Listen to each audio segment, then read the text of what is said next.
Assalamualaikum warahmatullahi wabarakatuh. Perkenalkan, nama saya Andi Beste Bestari. Saya dari kelas akuntansi A, Universitas Islam Negeri Alauddin, Fakultas Ekonomi dan Bisnis Islam.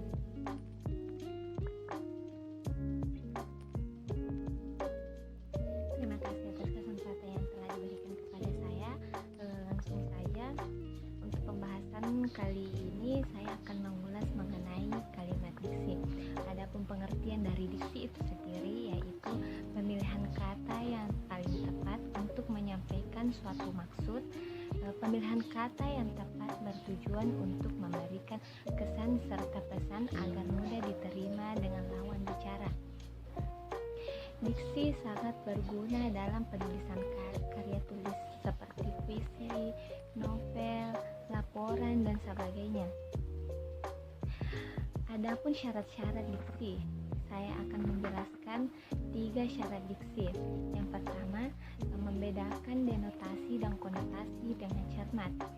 Denotasi itu sendiri merupakan kata yang bermakna lugas dan tidak bermakna ganda. Sedangkan apa itu konotasi?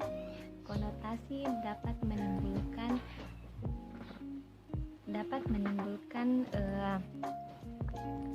makna yang bermacam-macam yang lazim digunakan dalam pergaulan untuk tujuan estetika dan kesopanan. Kemudian yang kedua yaitu membedakan secara cermat makna kata yang hampir bersinonim. Kata yang bersinonim misalnya kata adalah, ialah, yaitu, mereka,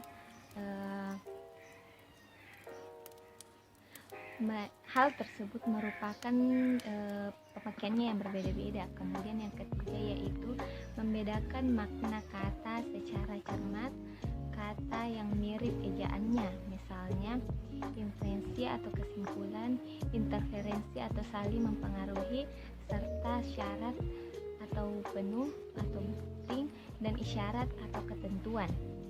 Selain mempunyai isyarat, diksi juga mempunyai tujuan yang jelas. Yang pertama, untuk memperoleh keindahan guna menambah daya ekspresivitas. Maka sebuah kata akan lebih jelas jika pilihan kata tersebut tepat dan sesuai dengan ketepatan pilihan kata yang bertujuan agar tidak menimbulkan interpretasi yang berlainan antara penulis atau pembicara atau pembaca dengan pendengar. Sedangkan kesesuaian kata bertujuan agar tidak merusak suasana.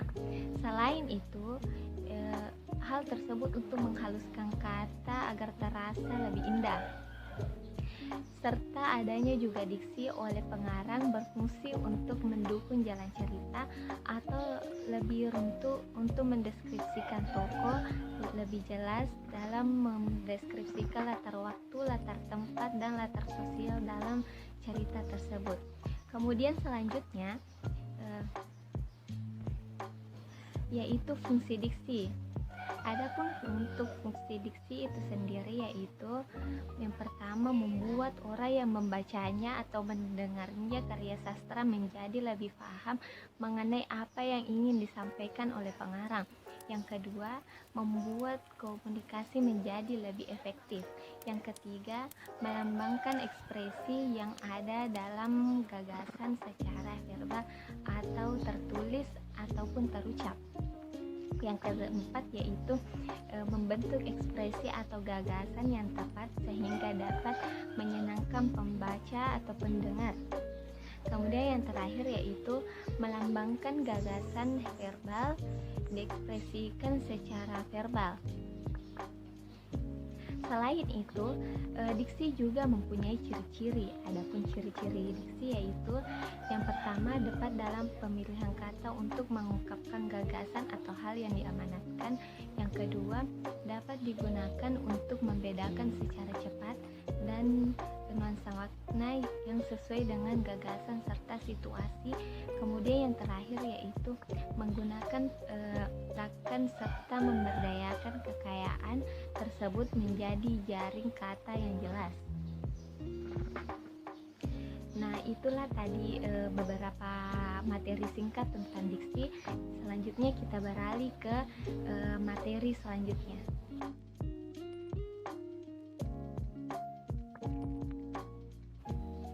Sinonim adalah suatu kata dengan bentuk yang berbeda namun mempunyai arti atau makna yang mirip atau sama. Sinonim juga sering disebut dengan padanan atau kata persamaan. Dalam pembagiannya, sinonim juga memiliki 3 bagian. Yang pertama, sinonim absolut. Nah, saya akan menjelaskan tentang sinonim absolut. Sinonim absolut ini relasi arti antara dua kata atau lebih yang sama pada semua konteks. Di dalam sebuah bahasa, kata yang bersinonim absolut umumnya jarang ditemukan. Kemudian yang kedua yaitu sinonim proporsional. Apa itu sinonim proporsional?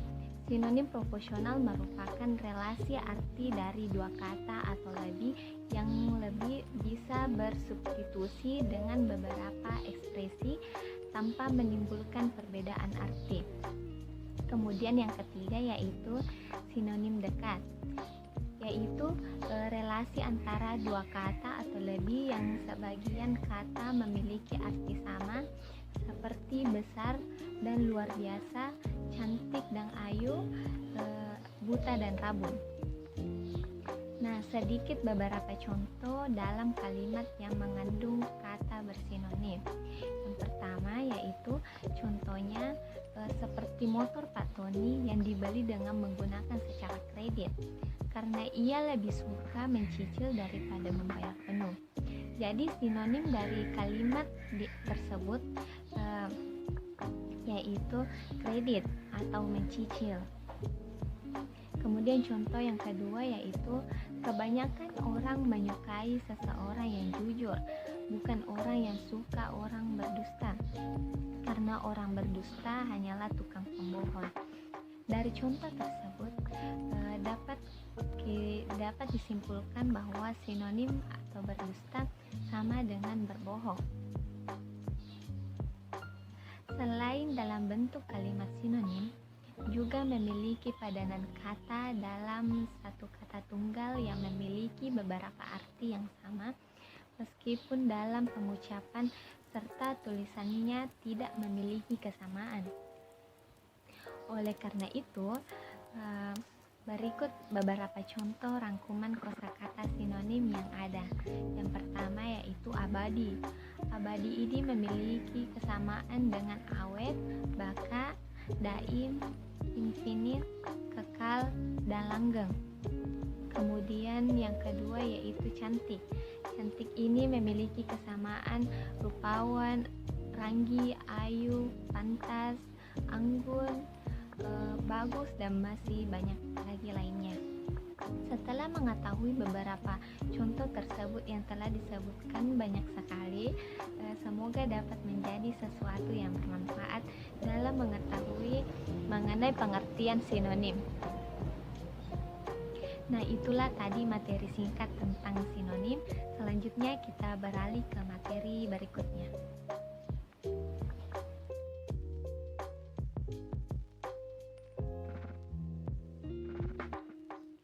Di sini saya akan menjelaskan mengenai materi singkat mengenai homonim. Homonim itu sendiri adalah suatu kata yang memiliki makna yang berbeda, tetapi lafal atau ejaan yang sama. Jika lafalnya sama, maka disebut dengan homofon, tetapi jika yang sama adalah ejaannya, maka disebut dengan homograf. Adapun dengan contoh homonim yang pertama, bulan. Bulan di sini bisa disebut dengan nama kalender atau nama satelit. Kemudian genting. Genting ini bisa memiliki disebut dengan kawat atau atap rumah. Terakhir yaitu rapat. Rapat ini bisa juga diartikan sebagai pertemuan atau tidak renggang. Kemudian contoh homograf adalah tahu atau makanan. Yang berhomografi adalah kata tahu atau paham. Jadi jelas bahwa homograf dan homografi yaitu jelas beda. Kemudian Kemudian selanjutnya yaitu buku, kitab yang berhomografi, sedangkan buku adalah tempat pertemuan dan ruas. Itulah tadi materi singkat tentang pengertian homonim serta pembagian homonim. Nah, itulah tadi materi yang sempat saya berikan. Kita beralih ke materi selanjutnya.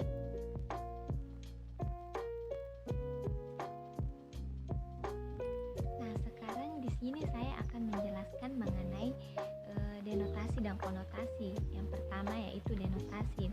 Denotasi itu sendiri merupakan sebuah makna yang tidak kias karena makna di dalamnya adalah makna yang sebenarnya. Pasalnya, di dalam makna denotasi tidak tertanam makna khusus.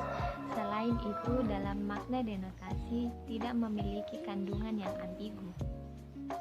Kemudian ciri-ciri kalimat denotasi. Yang pertama yaitu apa adanya. Apa adanya di sini bermaksud mengungkapkan gagasan yang sesuai dengan faktanya. Yang kedua yaitu sesuai dengan penelitian.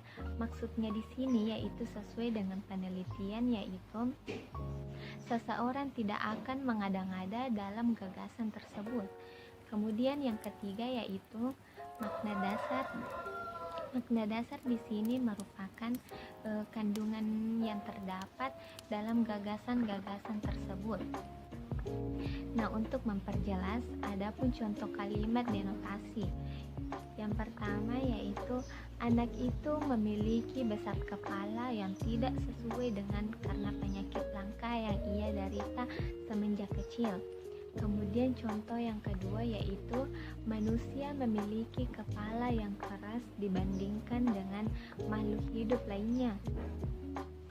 Kemudian yang ketiga yaitu pembantunya sedang menyapu lantai, oleh karenanya dia mengangkat kaki. Kita beralih ke makna konotasi. Konotasi itu sendiri merupakan kalimat yang memiliki nilai atau arti eksplisit karena di dalamnya tidak mengandung arti yang sama dengan tulisan. Kalimat konotasi biasanya merupakan kiasan-kiasan. Nah, kiasan tersebut bisa berupa makna negatif ataupun positif.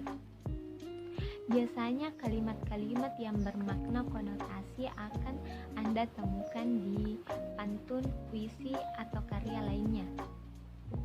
Adapun ciri-ciri singkat yang terdapat dalam konotasi, yang pertama tidak memiliki makna yang sebenarnya, yang kedua makna konseptual sebagai makna tambahan, kemudian yang ketiga yaitu memiliki nilai rasa. Untuk memperjelas, saya akan menyebutkan beberapa contoh kalimat konotatif. Yang pertama, Lydia adalah anak yang sangat ringan tangan, sehingga dirinya banyak tidak disukai oleh teman-temannya. Kemudian yang kedua yaitu Mutia adalah anak yang pintar, tak heran jika dirinya menjadi anak emas di dalam keluarganya. Kemudian contoh yang ketiga yaitu Fanny adalah anak yang panjang tangan, sehingga dia sering dikucilkan di dalam rumahnya dan di lingkungan sekolahnya. Dan sebagai kesimpulan dalam materi konotatif, konotatif adalah makna yang sebenarnya atau makna yang sebenarnya atau apa adanya. Contohnya kamar kecil mengacu pada kamar yang kecil. Kemudian konotatif adalah makna yang tidak sebenarnya pada kata atau kelompok kata atau makna kias. Contohnya kamar kecil berarti jamban atau WC. Nah, itulah tadi materi tentang konotasi dan konotatif. Kita beralih ke materi selanjutnya.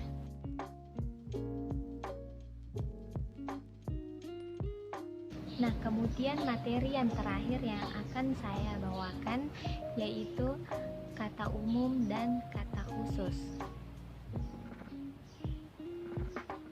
Kata umum ialah kata-kata yang memiliki makna dan cakupan pemakaian yang lebih luas.